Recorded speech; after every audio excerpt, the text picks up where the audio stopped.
I'll demonstrate the market basket analysis now. It will be recorded in the video. So we'll follow the self-study material here, and the homework is also from, well, the hands-on part of homework is from this tutorial. So what I do here will be very similar to, what you will do in homework. It will be on a different data set, but the steps are very similar. So I'll do the demonstration of page 63 and onward.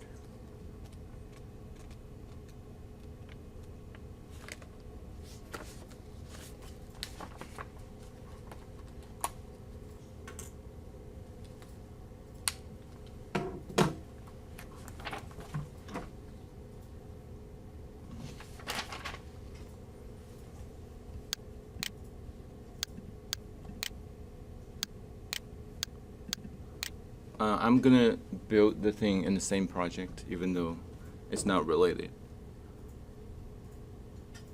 So I think first thing is to import the data set. It's quite different in terms of the process, because it's a different kind of analysis.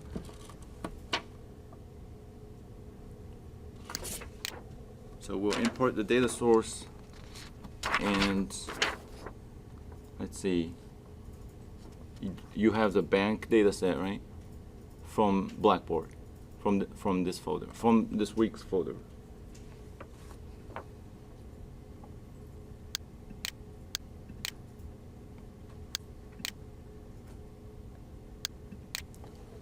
Bank. Yeah. So the first thing is the same. I'll stop at the variables window. Okay, here. There are only 3 columns, so it's, it's the transactional data. What was the data set name? Bank.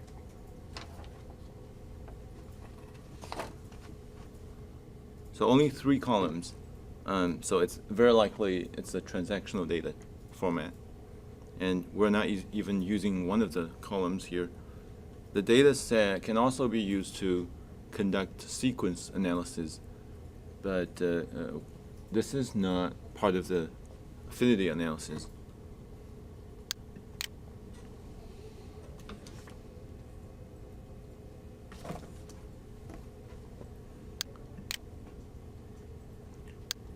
Okay, critical here is you have to designate an ID and a target. The account will be the ID.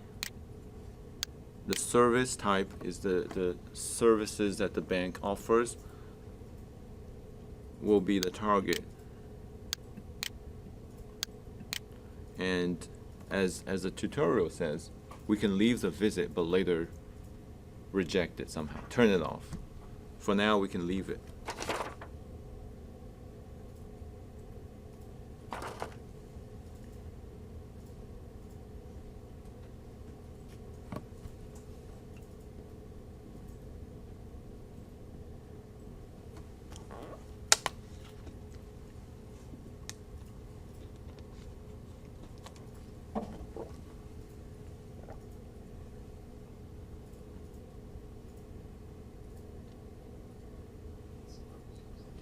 Good.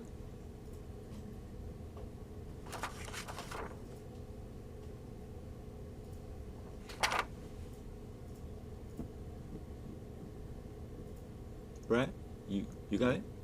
Yeah. So everybody is at this step.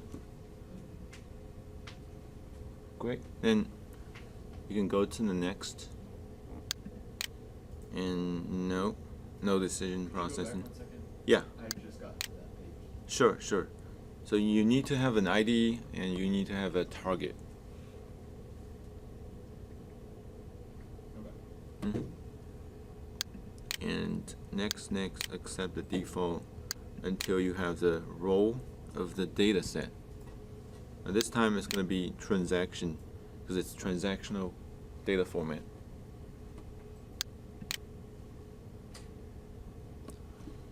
good. And that's it. And make a new diagram.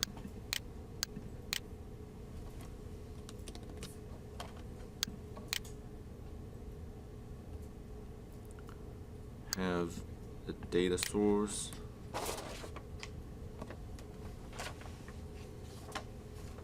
And associations. It's a exploratory kind of analysis. So it's under explore. It's called market basket. Yeah. Wait, no. It says association. Should be more. Yeah. I think they changed the symbol. So the symbol is slightly different from the tutorial. Just associate. Yeah. First one. So So- market basket. Market basket can also do process or sequence. Let's follow that.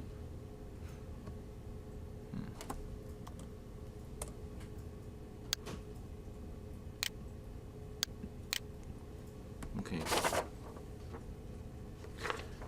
Yeah. You need to turn off one variable, the service variable. So within that new node, you will go into the variables and turn the service off.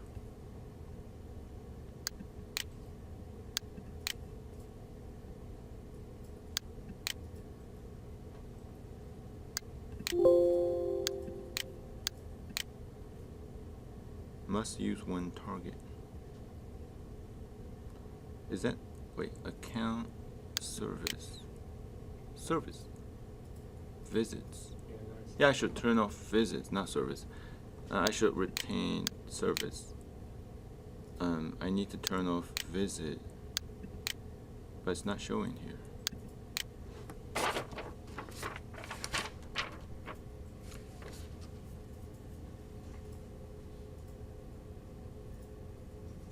Association. Okay. So I think it's fine. It's not. Yes. Okay. One other thing that we have to do to make sure that the ID is recorded in the data set that's exported from the results. So we have to modify this option to yes. Then we can run.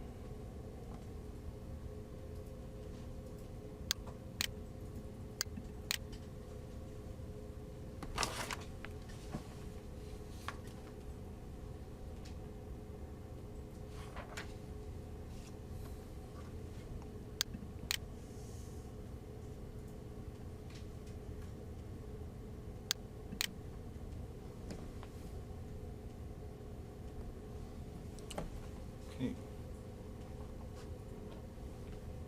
You got the same? Right here? Everything's good? Run? Still running.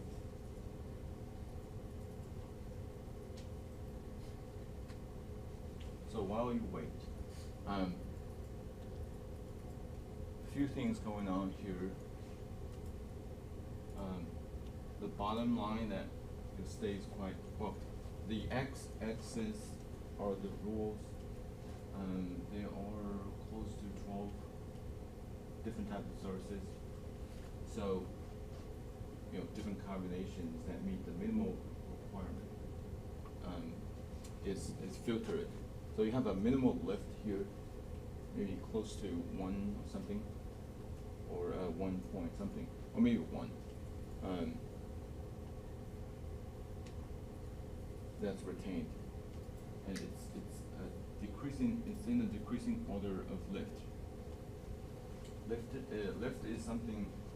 It's kind of understood as the relative advantage of calculating the confidence of B, the rule, the B part, A and B. The the consequent part, if you know the antecedent as compared to the overall expected confidence. And so it's the amount of gain by knowing the antecedent. So that's sort of the relative advantage of knowing, of applying the rule. You can you gain something in the confidence in terms of predicting the outcome. The higher the lift, the better the rule typically. And it doesn't go very high. So the lift is in the magnitude of times advantage. If it's, or a times advantage, if it's 1, it means exactly the same as the expected value. So there's no gain. Anything above 1 is better, is you gain something. So here the maximum number is probably 4, right? And it's quite good. 4 is quite good. By knowing the antecedent, you have a confidence that's 4 times higher, 400% better than the expected confidence. So you gain 4 times or 3 times over the average. But the line we're really focusing on is the confidence. Which line is it? It's the green. Yeah, arrow. Green one. The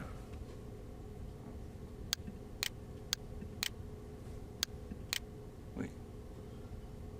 Yeah, so this lower line close to the axis, but not exact.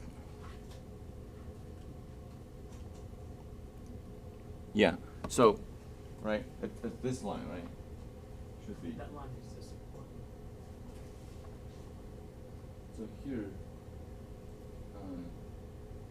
it's, wait, hold on. So it's in percentage scale. So it's in percent something. So it's like maybe 7%, 8%. Here, support 6%. And yes, support 6% is reasonable. How do I make sure that is support? No, support, sorry. Support is the percentage of the data set. And look how confidence.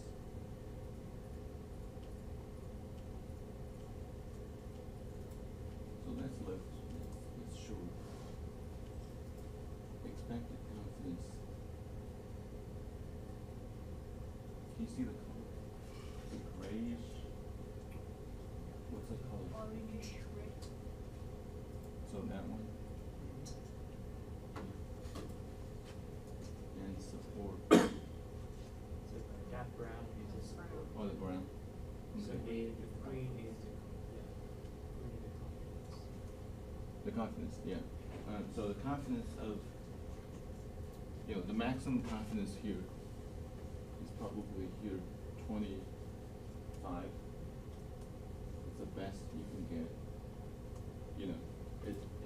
It kind of plateaus there. Or here, this one is the best.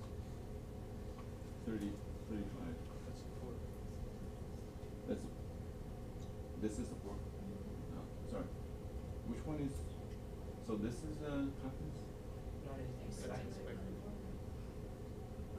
That one? Yes. Oh, it goes to 100. Really?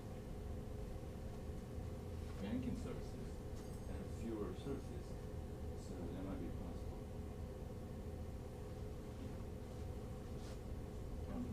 So these few rules, you can look up the rule itself, and it will jump out. These rule support is 6%. And expected confidence. So okay, expected confidence is quite high, right? This is expected confidence, right? So that's the overall percentage of customers having that service. So maybe credit card. A credit card is used by a lot, percentage of the customer base. In that case, it's not so different then, right? You're not gaining a lot more than the expected confidence by knowing the antecedent. So are you looking for a big gap between expected and actual confidence? Is that what you should be? Let's see. So I'm trying to rationalize why it's very high. And I'm trying to see if it's helping me gain a lot. I think I'm not universally looking at the gap, but for certain rules, I want to see how practically, how much better off am I by knowing the rule as compared to simply knowing the expected.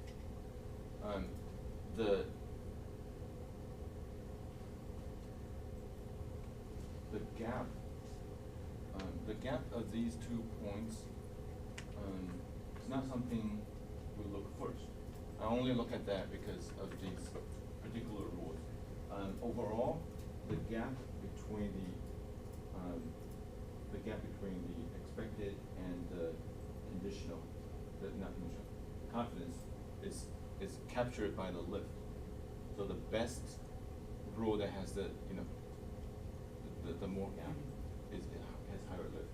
So that's one thing. Instead of looking at 2 things, it's quicker to get the best rule. And based on these IDs, you can get the exact rule from the table. Right? We can get a table of the different rules ranked by lift.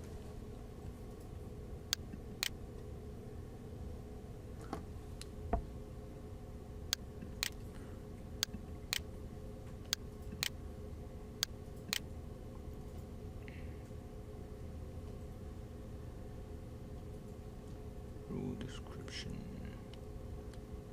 Matrix.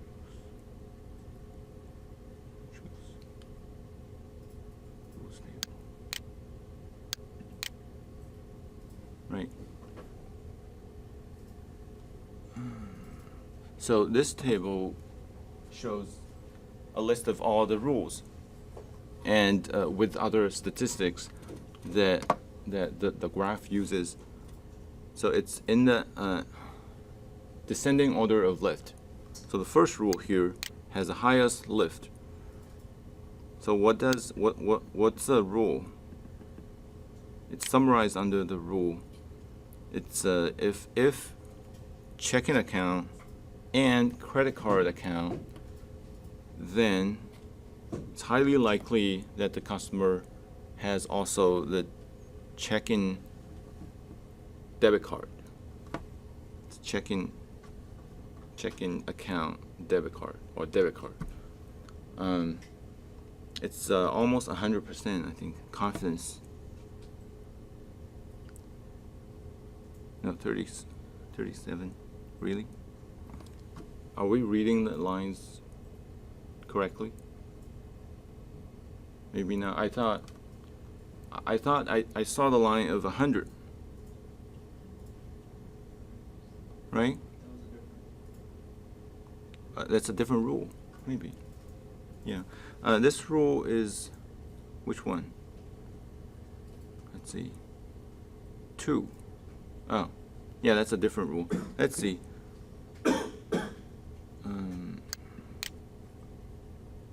So this one. Oh, it's here. Interesting. If I highlight a rule here, it's highlighted in the graph automatically. So that's better. So what about this rule?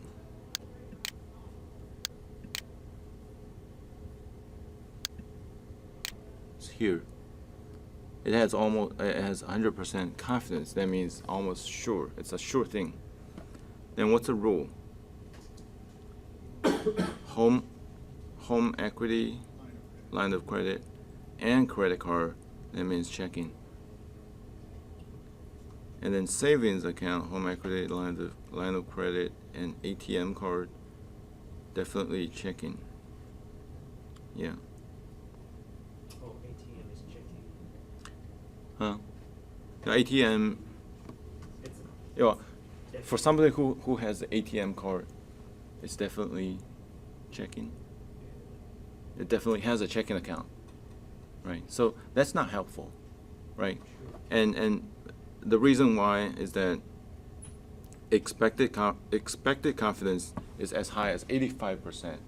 So 85% of the population of the customers already have checking account. So it's something that you don't need to predict. It's something that's better served as a predictor, as the if side, right? If that's helpful for you to predict using services of other types, then that's good, because you have a large base, right?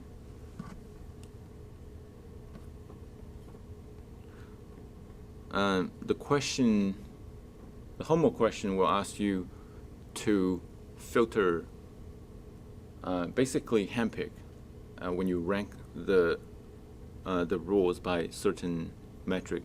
I think the lift. You can rank the roles by lift inversely, and then a question gives you a threshold, asks you to report what are the rules that is at the top of the list. So you'll report the rule. You'll interpret the rule from this table and report the confidence and support. I think that's a question. Yeah. And basically, that's it. It's a method that helps a particular kind of problem, and the format of the problem is very similar across the industries. The mentality is if then combinations of services or products.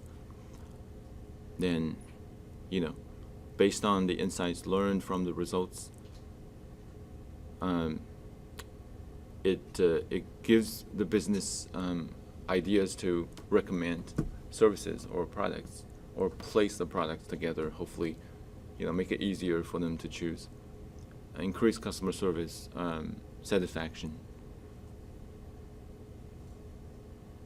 All right, so that's a demonstration. Any other questions? This should be, sufficient for you to do the last homework.